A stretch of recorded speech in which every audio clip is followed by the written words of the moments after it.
मेरा चैप्टर है समाकलन। समाकलन में कितना 10 नंबर के प्रश्न आएंगे?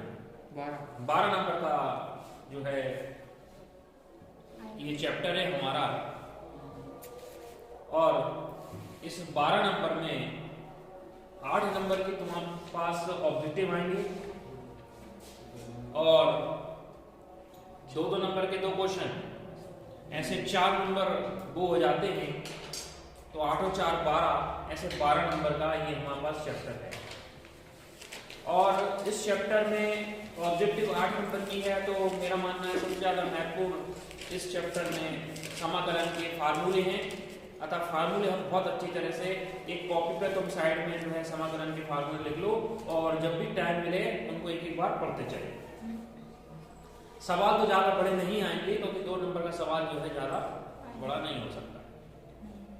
तो अपन कुछ खास सवाल भी देख लेंगे, लेकिन फार्मूला जो है अपने को अच्छे से करना है। तो स्टार्ट अपन फार्मूला से ही कर रहे हैं। चाहे तो आप इसको काफी पे नोट करते चलना ताकि आपको परीक्षा समय रिवीजन करने में दिक्कत ना हो।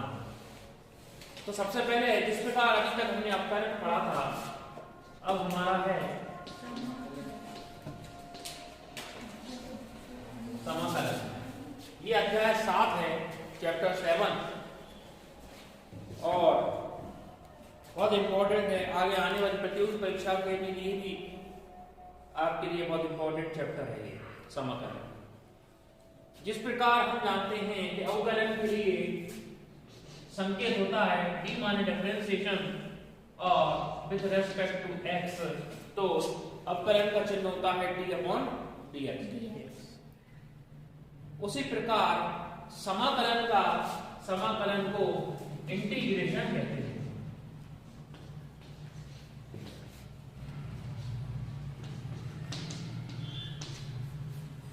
इंटीग्रेशन का साइन S की आकृति के रूप में होता है ना, सर्पिलाकार S जो हम कहते हैं, ये इंटीग्रेशन का साइन है। दूसरा, इसमें क्योंकि करते ये भी इसके सापेक्ष ही हैं, तो हम इसके पीछे dx लगा देंगे। किसी फलन का जब हम समाकलन करेंगे, इंटीग्रेशन करेंगे, तो फलन में fx और इंटीग्रेशन करेंगे तो आगे आता है सर्पिलाकार आकृति, इंटीग्रेशन का साइन है और पीछे dx आता है। ये पूरा कहलाता है इंटीग्रेशन। इंटीग्रेशन जो है डिफरेंशिएशन का व्युत्क्रम में रिवर्स है, प्रतिलोम है। अर्थात हिंदी में मैं बताऊं तुमको तो अवकलन का विपरीत होता है समाकलन, अवकलन का व्युत्क्रम होता है समाकलन, अवकलन का प्रतिलोम होता है समाकलन, है ना। तो इस तरह की एक ऑब्जेक्टिव भी है तुम्हारे एक प्रश्न बैंक में कि अवकलन समाकलन का होता है, हम लिख देंगे व्युत्क्रम। ठीक है, तो ये ध्यान रखने वाली बात।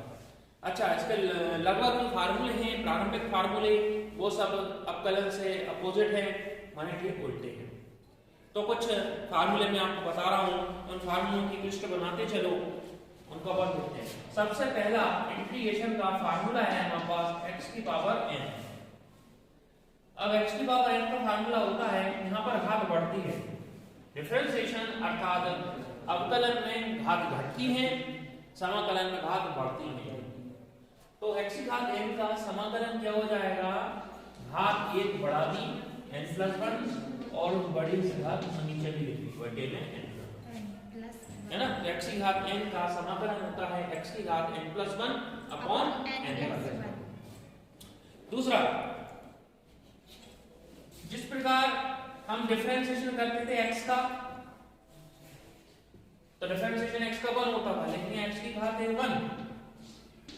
x की घात क्या दी, जब कोई घात नहीं है 1 है, तो x की घात का हमारे पास 1 है, तो x का इंटीग्रेशन क्या हो जाएगा, ये हो जाएगा वही x की घात n की फार्मूला देखो, x की घात n की वैल्यू 1 है, एक घात बढ़ा दो माने 1+1 अपॉन 1+1 माने x² अपॉन 2। ठीक है, यहां पर x का 1 नहीं होगा, यहां अपन x की घात n की फार्मूले से तुलना करेंगे। वहां 1 इसलिए होता था, वहां घात घट जाती थी, 1 से घटी तो 0 हो गई, और किसी भी संख्या की घात में 0 या नहीं होती है तो उसका मान सदैव 1 होता है, इसलिए x का डिफरेंशिएशन 1 होता है। और इसमें घात बढ़ जाती है, 1 बढ़ जाती है, तो 1 तो है ही घात, 1 और बढ़ गई तो 2 हो गई और उतने नीचे आ गई।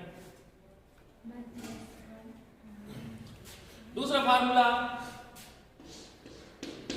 sin x का इंटीग्रेशन, तीसरा है हाँ है ना।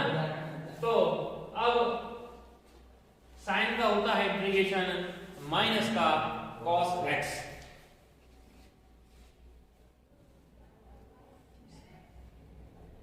ठीक है।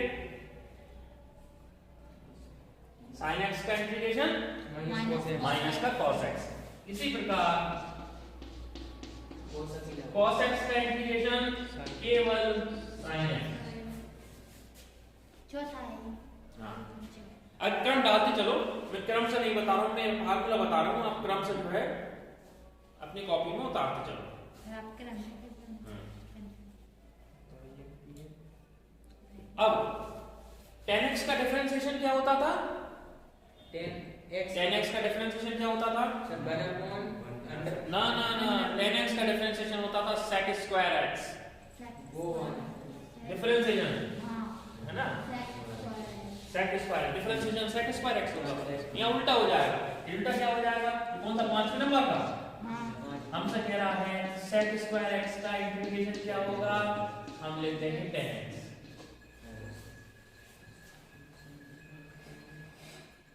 ठीक है। तो जब sec स्क्वायर का है, इसी प्रकार क्या हो जाएगा? cosec स्क्वायर x का भी ये हो जाएगा minus a cot x,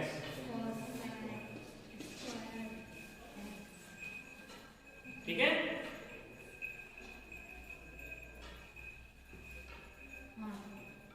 sec x का डिफरेंशिएशन होता था sec x into tan x, sec x का अवकलन क्या होता था? sec x into tan x। अब मतलब sec x into tan x का इंटीग्रेशन क्या हो जाएगा?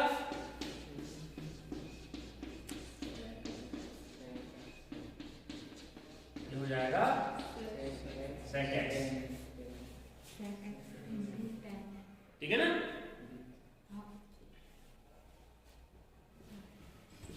जब इसका हो गया तो इसी प्रकार ये होगा हमारे पास cosec x into cot x, cosec x into cot x का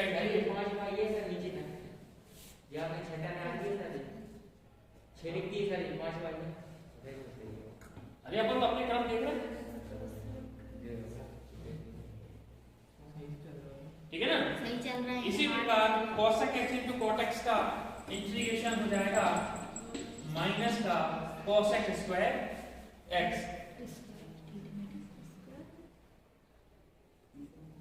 cosec स्क्वायर नहीं, केवल cosec x माइनस का cosec x,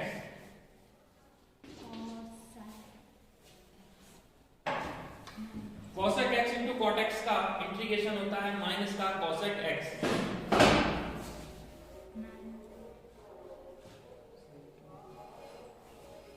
एक और महत्वपूर्ण होता है हमारे पास 9 नंबर, यदि e की पावर x का इंटीग्रेशन, e की पावर x का इंटीग्रेशन e की पावर x ही रहता है, x प्लस 1 क्यों नहीं होगा सर? अब उसमें 1 नहीं होता क्योंकि घात e है, ई नहीं है x है। तो e की घात x का डिफरेंशिएशन भी e की घात x ही होता है, एक घात इसमें बढ़ा दे x प्लस है ना। जब वहां डिफरेंशिएशन सेम है तो इंटीग्रेशन भी सेम ही है ना। अंग्रेजी का नाम याद रखो थोड़ा सा, समाकलन माने इंटीग्रेशन, अवकलन माने डिफरेंशिएशन। एक चीज और ये बता दूं मैं, सर नीचे क्या?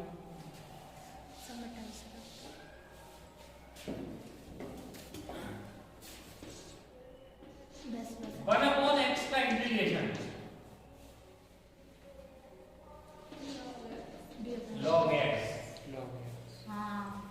वन अपॉन एक्स का इंटीग्रेशन log x। लोग वाले सवाल तो करना पड़ेगा। हाँ,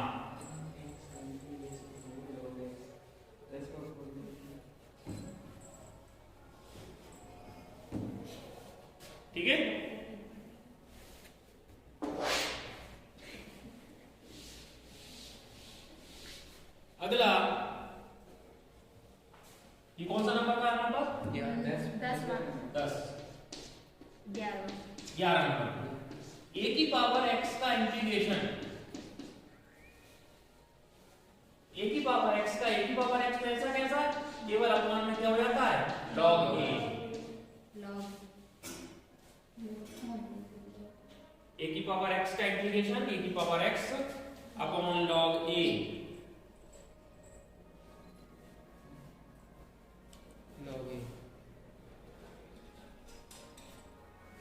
तो ये तो हमारे होगा सिंपल सूत्र। अब इनवर्स वाले सूत्र भी है हमारे पास, है ना? इनवर्स माने प्रतिलोम रूप में कौन कौन से होते हैं, अब उनको लिखवा रहा हूं। ध्यान रखना 11 हो गए अपने।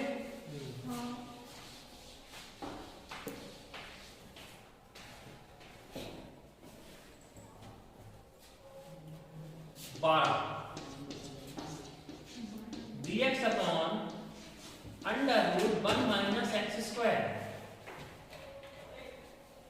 dx upon under root 1 minus X square. सारी जोड़ी तो ये हो जाता है इसका इंटीग्रेशन साइन इनवर्स x। ठीक है? जी आए की जोड़ी में पूरी।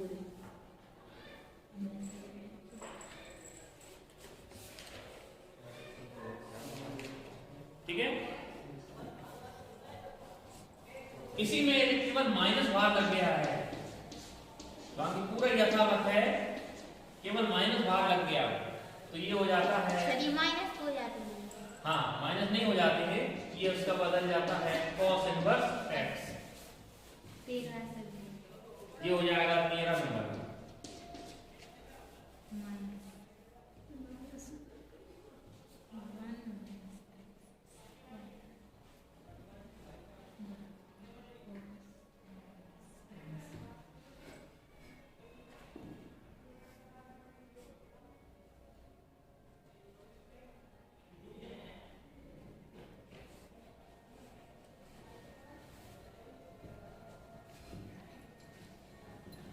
ठीक है, इसी प्रकार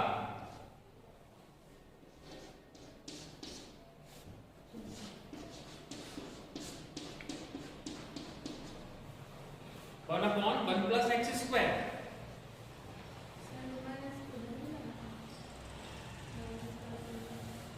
क्या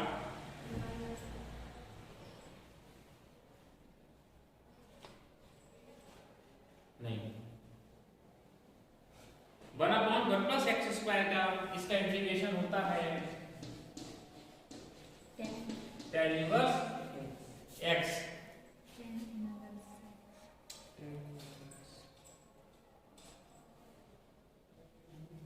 और अगला है